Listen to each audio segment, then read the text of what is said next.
It's New Kingdom Egypt, the largest, strongest Egypt we will ever see. And this lesson needs no introduction, so no intro. Welcome to Classical Kingdoms, where timeless stories reveal truth and wisdom for your journey. And this journey is for you to learn the core, essential facts of New Kingdom Egypt. This is lesson number 12 in our complete ancient history course, and we step back into the history of New Kingdom Egypt to ask those big questions and discover how it shaped history and still your journey too. So in this lesson, first, let's discover humiliation can be the mother of invention. See how Egypt had to conquer and adopt the enemy's technology to start the new kingdom. Second, let's explore the Golden Age, the Egyptian empire at its peak with warrior pharaohs and massive monuments. Third, we will change Egypt, their entire religious system, to monotheistic religion, or at least we'll try. And fourth, how great is Ramesses? Let's evaluate that final heroic age of the Ramesside kings. Identify the hidden factors that are going to cause the mighty New Kingdom, the mighty Egyptians, to rot from within and join in on the Bronze Age collapse. Maybe you can see a way to save it. But by the end of this episode, you will level up as a classical scholar. And we want to make you an expert Egyptologist. So let's go one step further in your classical journey. I'm Mr. Hull, and this is Ancient History.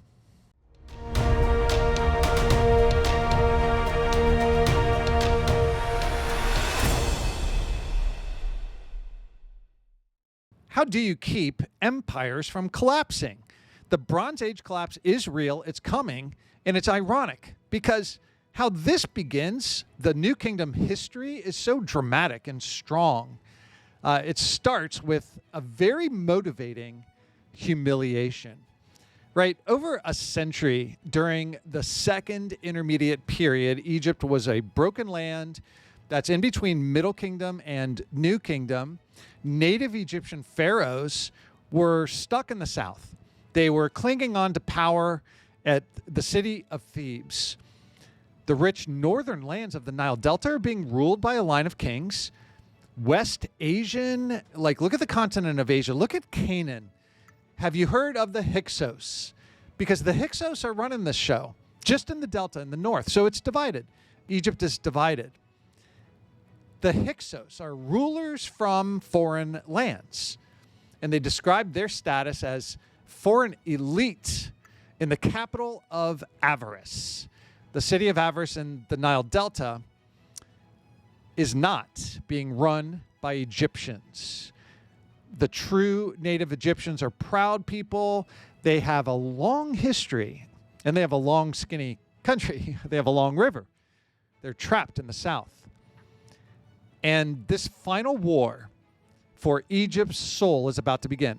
It was ignited by a Theban king, Akhenaten, about 1560 BC. The legend goes that this Hyksos king, Pepi, he sent a message over 400 miles and he was complaining how these hippos in the Theban sacred pool were being too loud. Being too loud. You guys are making too much noise down there in the south. Now, are you picking up on this insulting demand? Right? He's going to come, this Hyksos king, Pepi, is going to come and demand total submission. And that was the motivation, the humiliation that's been going on now for generations.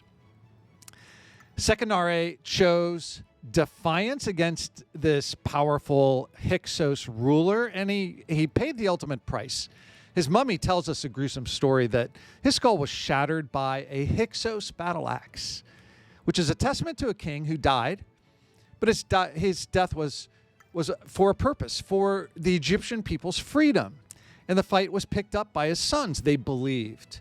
So Ahmose, the older son, led daring raids at the walls of Avarice and weakened the Hyksos and rallied the Egyptians. More are joining. The final victory, though, goes to little brother Ahmose. Prince Ahmose I is the founder of the 18th dynasty of the New Kingdom because he was a brilliant strategist, Ahmose didn't just charge at the Hyksos capital. Instead, he first captured the border fortress of Tajaru. He cut off the Hyksos supply lines from their allies in Canaan and further north of Canaan. These are all Canaanites. Down in the south, there's a rebellion happening. It gets crushed. His mom is actually helping, Queen Ahotep. And he had to go help, but he returns and continues this campaign in Avaris and on into Canaan because he pursued the last forces out of Avaris into Canaan, their fortress of Sharuhen. And 3 years they laid siege on Sharuhen. They destroyed it. They ended the powerful Hyksos rule. They expelled any of these ruling Hyksos people, and some Canaanites are still going to be there, but they're going to be enslaved. Now, Egyptian records. We always want to check Egyptian records because, victory is the story that you want to tell. The victors get to write the history. The Hyksos were called a barbaric horde. What is a barbaric horde? What's a barbarian? So it's a barbarian at the core. It's a Greek word. It just means foreigner. You don't speak the native language. Barbarian. You don't know Greek. So technically it was really a Greek term. Somebody that's outside. A barbaric horde, a gathering. And these are the ones that destroyed temples. They oppressed the Egyptians, oppressed the land of Egypt. And this story justified the absolute power of the new dynasty of pharaohs. Prince Ahmose is the champion. So most importantly, the Hyksos were unintentionally giving them incredible inventions, military technology like the composite bow, the war chariot, and Egypt is going to adopt it. And a lot of times Egypt gets credit for inventing it.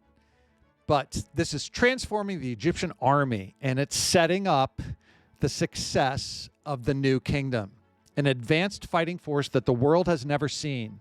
And the humiliation of this foreign rule has forced Egypt to rise up, to innovate, to build a better military and carve out its future. And now we have unity.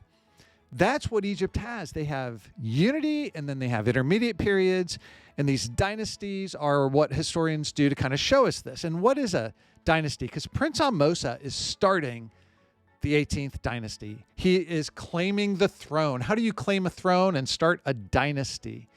Well, this word dynasty, it's referring to family line, rulers from the same family, and they need a reason to come in there. And yes, winning a battle is a great reason. And then it's power passed down to the son, from father to son, generation after generation. You've got a dynasty, and we're now on dynasty 18. You got to go back to the beginning.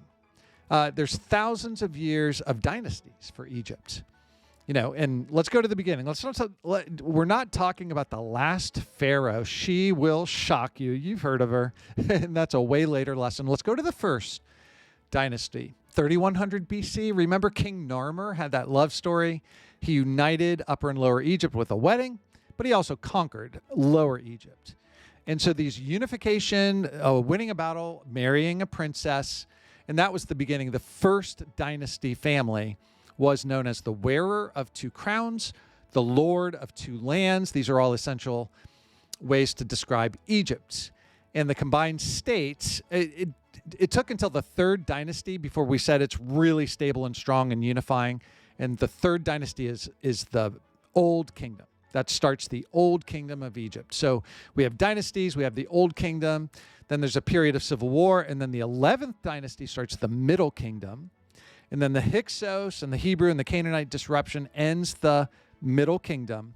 And now we skip way ahead to the Middle Kingdom was only dynasty 11 and 12. And then all these other dynasty numbers are scattered. They're not unified. But here we go. This is dynasty 18. Prince Ahmose did a great job, right? He really did. And he's doing more than any other civilization at this time period. So we're coming into the 1500s BC, the founding of the 18th dynasty. the New Kingdom period is going to be golden. It's going to be a huge empire. And sometimes people say the second or the Middle Kingdom is the golden age. I really think it's hard to not call this the golden age because of their massive success, because Egypt is now free. They're unified. They've driven out their foreign rulers. And the warrior Pharaoh, who follows Ahmose, is going to unleash even more new military success. So Egypt is going higher, fast, and furious and strong. So welcome to the New Kingdom of Egypt. In segment 2, it's like the All-Star game, the Hall of Fame. You've seen Ahmose drove the Hyksos out, expelled the foreign rulers. He reunited the Egyptian people. He avenged his father's death. This is massive. So what do you expect from these next ones? How do you define the greatness of these different pharaohs? Is it military conquest, peaceful prosperity, or massive building projects, or all of the above? Let's start with Thutmose. Thutmose the first was energetic. He marched his army farther than any pharaoh. So when we look at this map, it's due to him. He pushes south into Nubia, past the cataracts up to cataract number 5. Cataract, what is a cataract? We know Egypt has the natural boundary of the desert that protects them, but they also had these waterfalls, these walls in the Nile River that you can't sail ships. You know, you'd have to unload everything, and they're easy to defend. So, you know, Old Kingdom Egypt, look at the first cataract, the second cataract, we're all the way down to the 5th. We're deep into Nubia or modern-day Sudan. So that's impressive, but let's do it on the other side. Let's go north, through Canaan, through to Mesopotamia, actually hitting the Euphrates River. You can see that's about as far as they go. But this dynasty is sending a message that Egypt is a great power. And during this time period, look at the other classical kingdoms lessons. We're not seeing any other empires like this. It's incredible.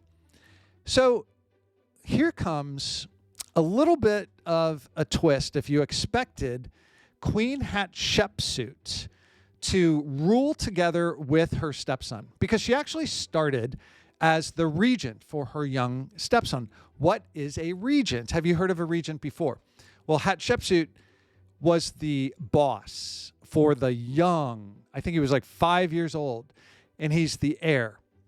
So what do you do if you are just a little kid? When you inherit, you're the heir to the throne in a dynasty. What do? You have bossy adults tell people what's going on. They are actually the ruler. So a regent is serving as the ruler, and they're making the big decisions. So she took that power, and she did some things. She adopted the traditional false beard of the king to look official in the depictions, you know, the propaganda, the arts. She focused on building. So check out these beautiful temples, magnificent, huge.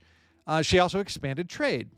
So the trade, like the land of Punt, like way down in the south, they had some exotic goods, incense, myrrh, ebony, and those are now showing up on the trade routes in Egypt. Egypt is becoming the capital of the world. Hatshepsut is helping that. Her reign was not about war and conquest. You know, the map doesn't grow, but check out the famous temple and the wealth that they added. And upon her death, her stepson Thutmose III takes the throne. Thutmose III.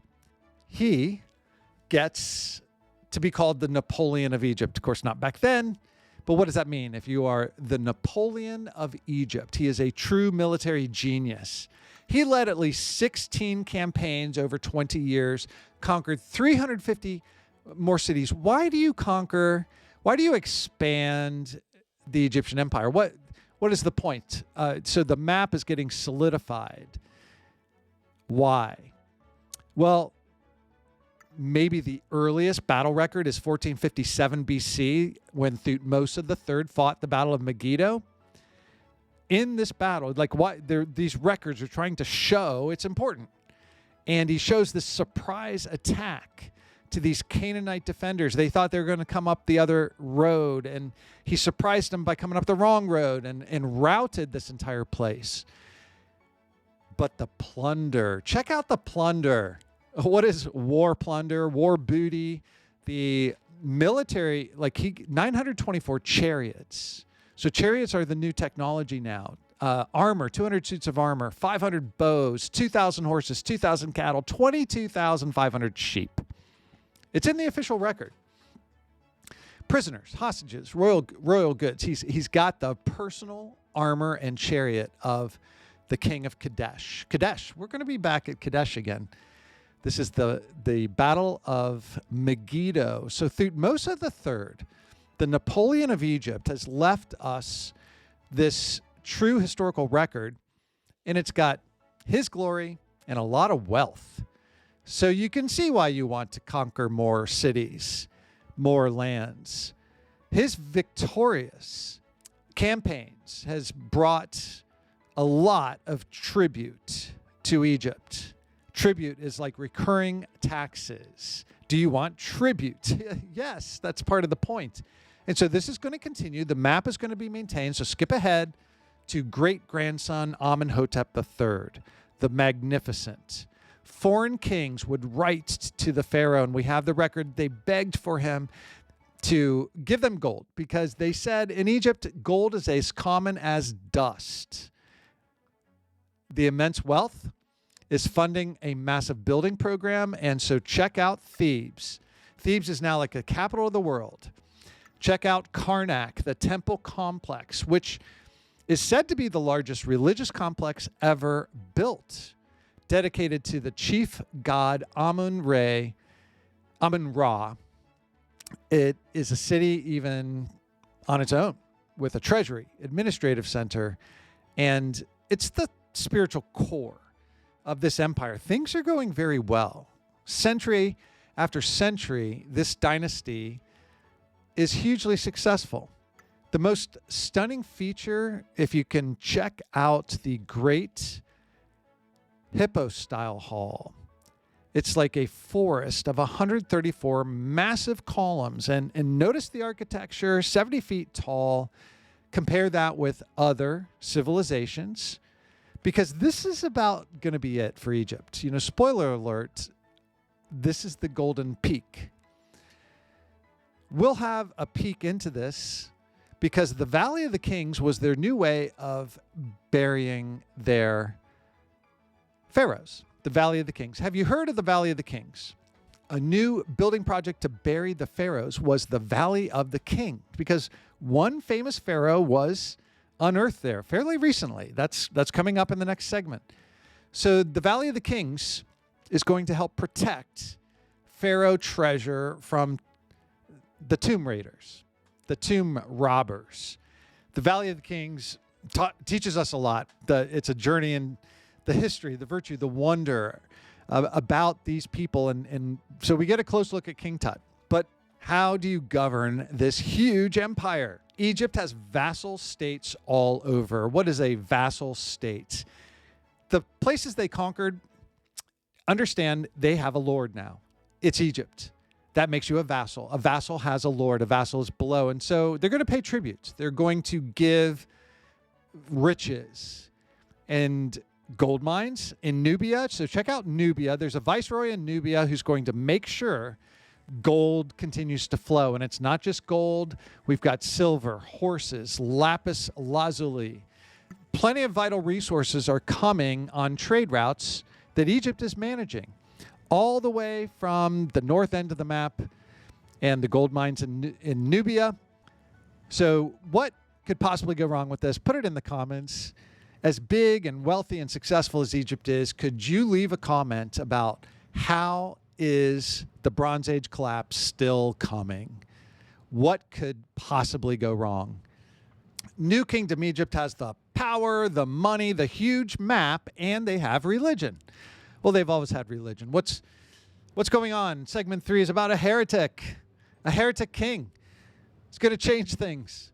The conflict begins with your basic struggle for power, because for generations, pharaohs would win and deposit lots of treasure at the temple, right? In Karnak. And the guys that work there, the priests, they're getting incredibly rich, right? This is going on for centuries. And they're getting powerful, and they're becoming influential. It's rivaling the pharaoh. You can see this struggle. So Amenhotep III kind of counterbalances this when he promotes a different sun god, kind of starting a new set of beliefs, which we don't need the other priests to do this. Because Aten, A-T-E-N, he's got his own disc, his own logo. He is the sun god, and he also took the rare step of deifying himself, Amenhotep III, while he's still alive. This has been a long time since the pharaohs were doing this. Now comes his son, Amenhotep IV. He took all of this to the next level. He's only been in power for 5 years, and he's already changing his name from Amenhotep to Akhenaten. Akhenaten, which means effective for the Aten, or spirit of the Aten. And he declared that Aten was the one. Aten was the one and only universal God for all of Egypt, all of the world, everybody. It's one true God. This is possibly the world's first switch over in a polytheistic religion system.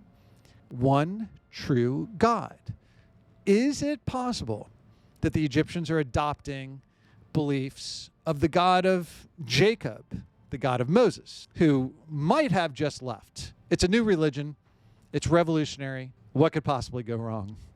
Aten was not a part of Egyptian mythology. Just he's a solar disk. And his rays are in the hands, offering the symbol of life to Akhenaten and his queen, Nefertiti. Nefertiti is the queen of Akhenaten, or Amenhotep IV.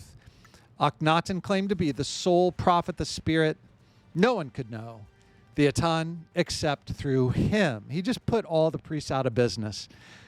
It swept away the entire Egyptian pantheon, including the beloved god Osiris and the traditional beliefs about the afterlife, which had been a cornerstone of Egyptian faith for thousands of years. This is a big shift. He enforced this new religion with some level of intolerance. He disbanded the priesthood of Amun, of Amun. He seized the wealth of the priests. He started chiseling off, not him, he put workers to chisel off Amun and gods and references to polytheism, and he abandoned the capital of Thebes. He started building this massive new desert town, Akhenaten, the horizon of the Aten, the pure center for this new faith. By destroying the old gods, Akhenaten had destroyed the power base of the priests. He was concentrating all spiritual and political authority in his hands. Have we seen this before? Akhenaten's revolution was unpopular. It stripped the Egyptian people of their familiar gods. This heresy is not going to last long. He dies, and have you heard of who takes over after? King Tut. There's actually a couple of brief pharaohs in between, but King Tut is the kid, the boy king, who is going to get a regent. You remember what a regent is. And guess what the regents are going to say to the 9-year-old king? The royal court has officially abandoned Akhenaten's desert city. Thebes is back. The old religion is back. We're going to restore all the old beliefs. And King Tut is the pharaoh who's declaring this. Really, a 9-year-old has declared his ancestor Amenhotep or Akhenaten as a heretic. if this sounds familiar at all, it's going to overlap into a lot of lessons. So classicalkingdoms.com is going to help you map out ancient history. It's a complete course, so don't miss out. What do you think about Akhenaten? If you have not clicked the like button or the subscribe button, then leave a comment about this changeover. And is it possible you're hearing some evidence that this aligns with the Hebrews, with the God of Jacob, Abraham, Jacob, and Moses? Leave your thoughts. Well, how do you feel with the old God's back and the priests are rich again? Was that a good episode? Do you have any concern about what's going on in this country? It's kind of like a civil war. But in this fourth segment, the end of the 18th dynasty is going to open the door to a new line of military pharaohs. And let's see, how great is Ramesses? There's two great pharaohs named Ramesses, and they faced epic challenges and rival empires and mysterious invaders. So 19th dynasty now. It's going to be defined by a rivalry between Egypt and the other great superpower in the north, that's the Hittites. And the main point of conflict is Kadesh. In 1274 BC, the young, ambitious Pharaoh Ramesses II marched 20,000 men and tries to reclaim it. But tragically, Ramesses displayed a lack of prudence. It nearly cost him everything because he got deceived by Hittite spies. He rashly pushed one of his 4 divisions far ahead of the others into a trap. The Hittite king had hidden his entire 2,500 chariot army right behind the city. They smashed into the Egyptian flank. They shattered one division and overran Ramesses' camp. With his army on the brink of collapse, Ramesses II demonstrated some incredible personal courage. According to his own accounts, he charged the enemy lines alone, by himself, again and again. This is in the record. Until the reinforcements could come. The Battle of Kadesh was the largest chariot battle ever fought, and it ended in a tactical draw. This battle was a draw. I wouldn't call it a tie, but Ramesses failed to actually take the city and advance. This becomes kind of the dividing line. But in a masterful display of propaganda, what does he do? He goes back to Egypt and he portrays this battle in the battle records. It's one of the first battle records ever. Ramesses the Great. He portrayed that story that he was abandoned by his troops and he fought single-handedly, right? This is a poem, or they call it the bulletin, and it embellishes. Right? What is embellishing? Do you add extra good details, just to make things sound good and give confidence to Ramesses? And now we call him Ramesses the Great. He put it in 5 different temples to make sure everybody could see. After 15 more years of various conflicts, the 2 empires signed the world's first major peace treaty in a landmark document, the world's first. And it brought stability, kind of calm things down, but a century later, that stability is going to be shattered because by 1200 BC, there are other classical kingdom lessons about the Bronze Age collapse, and the entire world is experiencing a spiral of chaos. Migrations and coalitions of invaders are causing disruptions to the power. Let's blame it on the Sea Peoples. That's what the Egyptians do. Egyptian records talk about the Sea Peoples. They swept across the Mediterranean like pirates. They've attacked and weakened and destroyed the Hittite Empire. They've sacked cities. They bring down Mycenaean civilization in Greece and Egypt. Under the last great warrior pharaoh, Ramesses III, Egypt was the only major power left standing.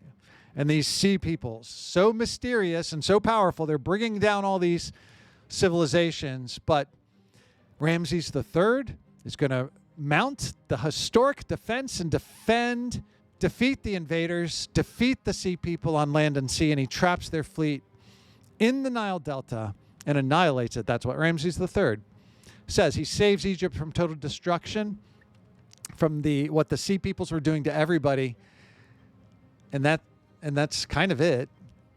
That's the final glorious victory. But what do you feel is happening next? This is kind of the beginning of the end. As you look at Egyptian history, it's not a sudden collapse. We peaked a while ago.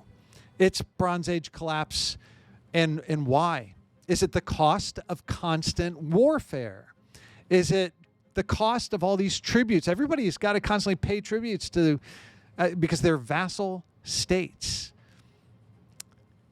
The Egyptian nation, for the first time, is beginning to fail at its most basic duty. It's not providing for its own people.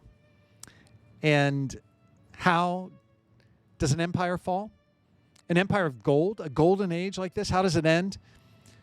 We know in 1156 BC, the states, the nation of Egypt, failed to deliver the grain rations to an elite tomb-building team.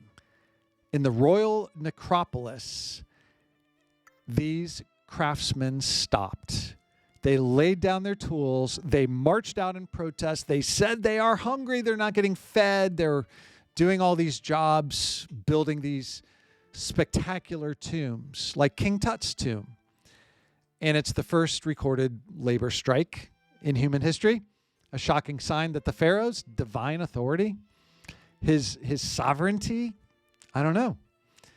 Economic hardship is leading to the breakdown of social order with Egypt, and now gangs of thieves. They're plundering the sacred tombs in the Valley of the Kings, often with the help of some of the corrupt local officials. The divine resting places of these pharaohs, they're desecrated, they're raided, people are desperate.